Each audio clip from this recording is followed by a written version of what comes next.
Yeah. Red Toast shut up across the room.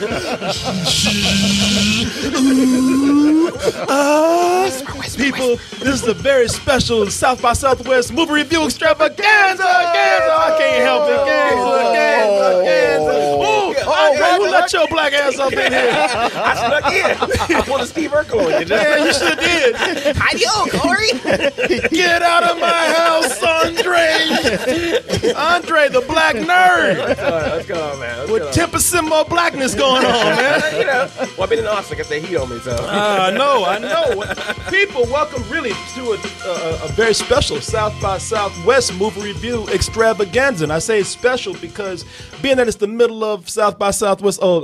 Good evening, Martin Thomas. How are you, sir? Sure. How are you? Yeah, I'm here too. Yeah, Martin Thomas, everybody, ladies and gentlemen.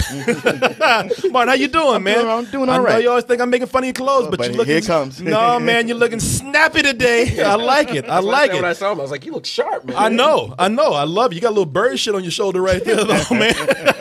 Pigeon shit on your.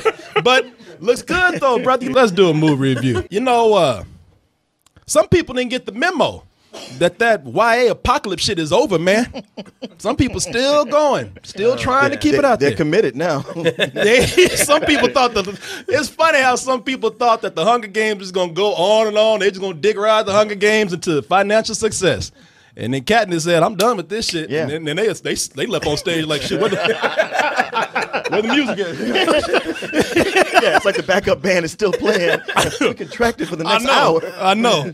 And now you got Divergent out there just doing the yeah. The maid's running on a tambourine. Yeah. But people, it's not one of the most successful in that entry, but it is one of the more successful in that entry. Of course, we're talking about Divergent. We're on what is it, Martin? Allegiant. And is this the third or the fourth one? This is the third one, Martin. Okay. We have another one coming up. But with this one, if you've been following this, you know this is Chicago in the future, or the apocalyptic future. It was split up in factions, or what do they call them? Factions. Okay, there you go. And Factions, or how do you pronounce it? Factions. I couldn't remember which one had the numbers. Districts, factions. Yeah. There you go. Thanks to Triss, played by Shailene Woodley. She's come in and she's been a hero to all the people. She helped bring down the dictatorship that held all these people apart. And now you would think that with the factions broken up and everybody together, things would be a little bit better. But as you know, people don't get along for shit at all. You know, you get one problem out the way, people gonna find other problems out there. Yep. And that is what's happening now. New problems with all the people that were supposed to originally become together in this new Chicago. Now, one of the things that gets me with this, and a lot of people have been complaining about, is that they say, you know what? It's not only this movie, but it's a lot of movies. We've seen the same shit over and over again. Yeah. You know what I'm talking about. I love it the way all these movies have the apocalypse going on, but yet you get two leads, a handsome guy, beautiful girl. Everybody's dirty, nasty and shit, but these two, they have somehow managed to like stay clean. Yep. They climb, they run, they so pretty they don't even sweat, Andre. They change their hair every once in a while. They still shop at the Gap and the Nordstroms and everything. Yep. And Kanye fashions. And Kanye fashions. Yep. And you know, there you go. They're the great white hopes. Thank you, sir, right there. Yes. You're welcome. And this movie started out just that way. These people climbing, this boy and this girl climbing buildings, looking just as nice as before they got off the ground and making out with each other like they always do. I do that every 30 minutes because, you know, they're just so pretty. And I'm just like, God damn it, the movie just fucking started. Sometimes when I look past the wall, I think that I can see something out there. Do you? No, I don't. Maybe you need to look harder. I am looking. Shut up. up. What you're saying. When it's right in front of your face, you will. So we're really gonna do this? Yeah.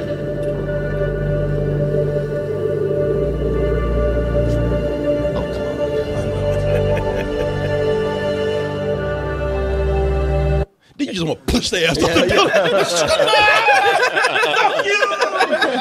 The end. Yeah. The end. And then Korey showed up at that point. Yeah, I just pushed him off. Where were we? Yeah. Oh, God damn, not this dude again. Well, fuck you too, bitch. No, you know what? But I have to say, all those things that we thought were going to happen in these kind of young adult apocalypse movies, they got that out the way really quick. Why did you see this? I did. I don't know if you agree with me or not, but I think they got it out the way really quick and they got into the conflict quick. Because as I said, with the factions gone, you have new things that are coming up. You have Naomi Watts, who plays, who is a rebel, and then you have Octavia Spencer, who is a leader of one of the factions. Now, they got two different things going on. One of them says, you know what, we don't need to be. Now, who was it that was in the other movie? Nadine or whatever her name is. Janine. Kate Winslet. Kate Winslet is out the picture. If you haven't seen the movie, spoiler, sorry, you don't give a fuck anyway. And now you got new leaders coming up and they're fighting for different things. They're saying, one person says, you know what, we don't want to be like the other dictatorship we had. Let's set an example. Yeah. And then Naomi Watts is like, shit, motherfucker, you had a crew. Didn't nobody ever get my back. Right. Took everything from me, and I'm going to take out every motherfucker I can find now that I got a little bit of power. So what exactly are you allegiant to? The faction system? The factions kept Chicago peaceful for a long time. Well, I wouldn't know Up about until it that didn't. because I was forced out of my faction. I gave up my life, my child, everything. I understand your anger, Evelyn, I do. But the way forward... The way forward has already begun. She's like, shit, I know y'all rolling like that. She like, Hands up, I'm taking hands up. yeah, whatever you say, boss. Can I make you a pie? Shit free. Or is it?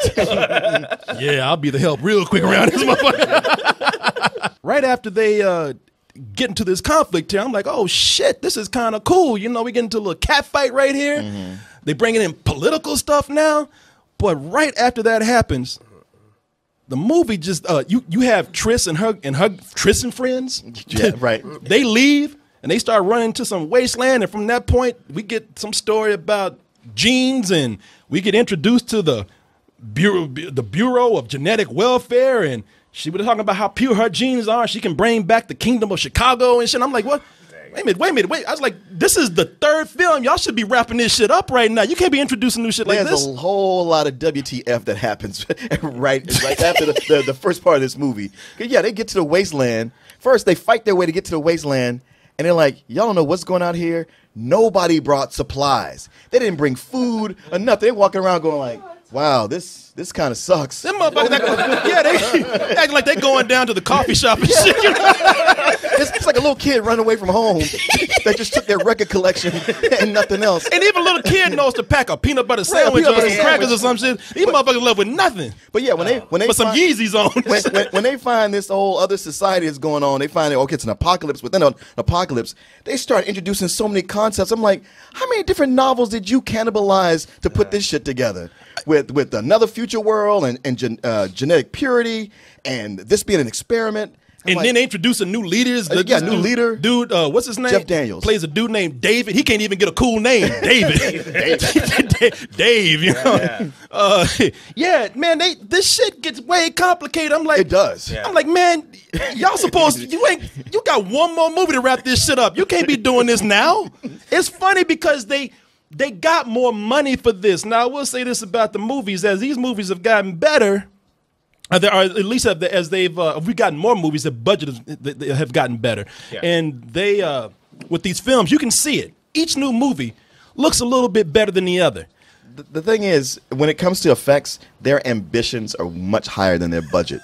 Because even though they got a lot more effects, but they look like shit, most of them. I mean, it's not quite Sci-Fi Channel, but you're barely a step above that. It's the shit where the last movie they got away with a lot because everything was apocalyptic and dirty. You were in a lot of cityscapes. It was urban.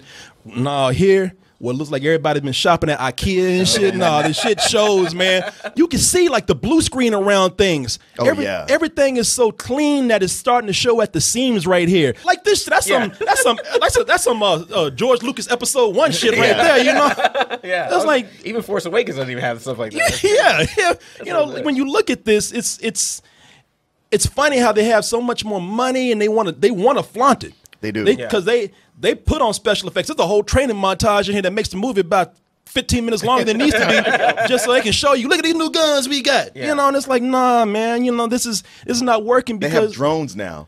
and every scene with the drones looks awful. Like you can tell how blue screen they are. Oh man, look at this shit. And they use it a lot. That's the thing about it. They're not able to mask it. They're so proud of it, and they got so much money. They just said, "Well, fuck it, let's just buy a whole new story." What the fuck, man?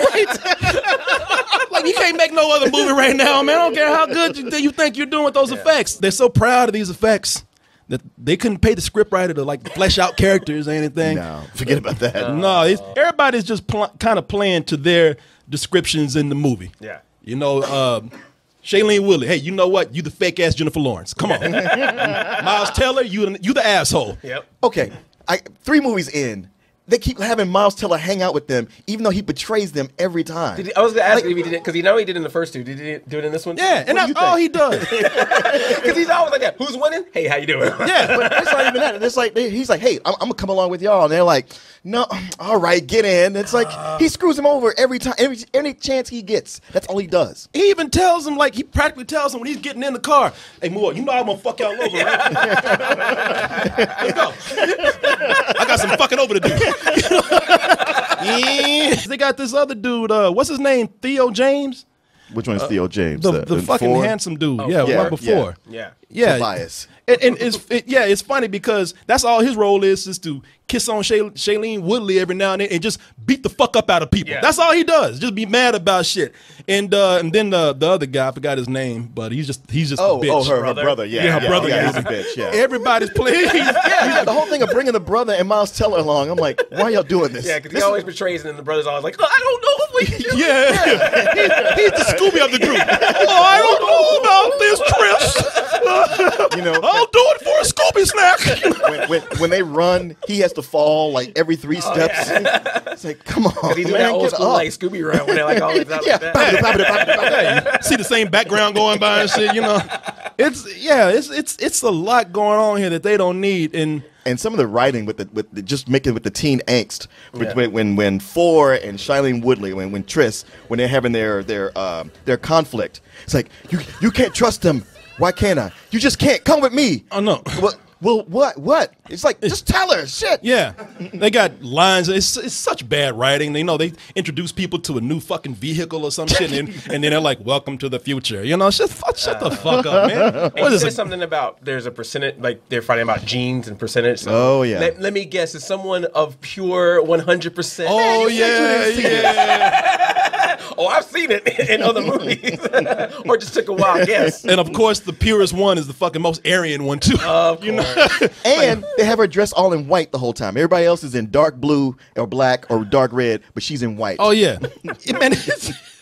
I don't want to come in and talk too much shit about this. You know what? I'll say something positive about it. What's up? So yeah, the first half, act we pick up from last time. Second act's confusing because they threw in all these concepts. It's that last act where it got simplified on what they're trying to do right then, and not the effects, but the action was good. Like they got Tobias, he's actually a good action star. The fight scenes were well shot. I thought some of them were and some of them weren't. You know, I thought. All right, man, I tried. Yeah, bro, come on, you know, come on, brother, you know, they weren't that good. I mean, they were better than everything else that was in there. Like I said, the YA genre, that's if you want to call it a subgenre, if you like, it's over, Johnny. That shit is done. That shit is done.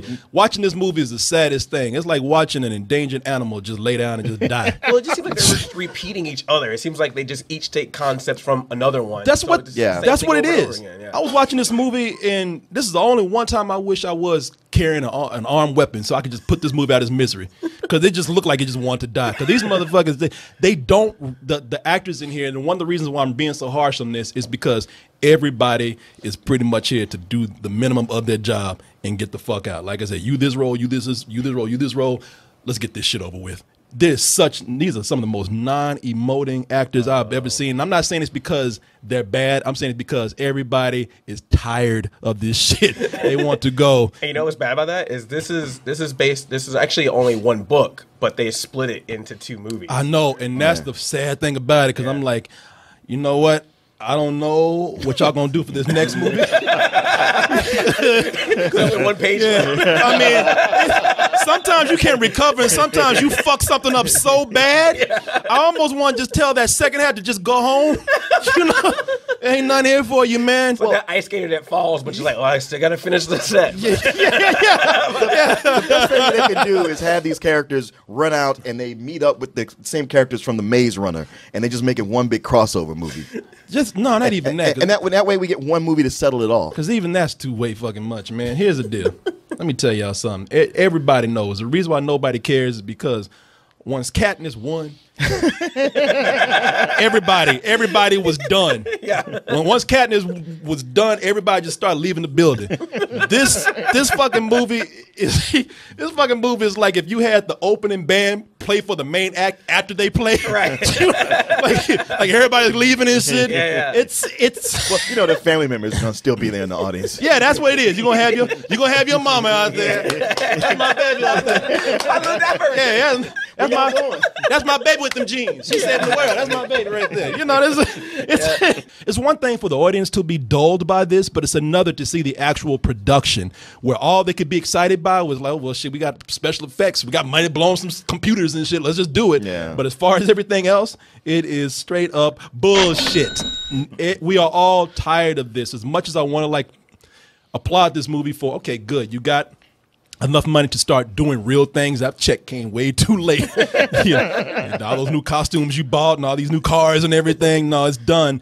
I say this mainly too because it's one thing for me to go in and not really be into it. I know it's not I'm not the target demographic for this, but I watch this and I feel fatigue for the rest of that demographic. I think that they are ready to move on. Well, I won't disagree with anything you're saying, except I just didn't hate it like you seem to have. I don't hate it. I really don't hate it. Okay. I just don't. I'm not going to give something credit for half-ass trying.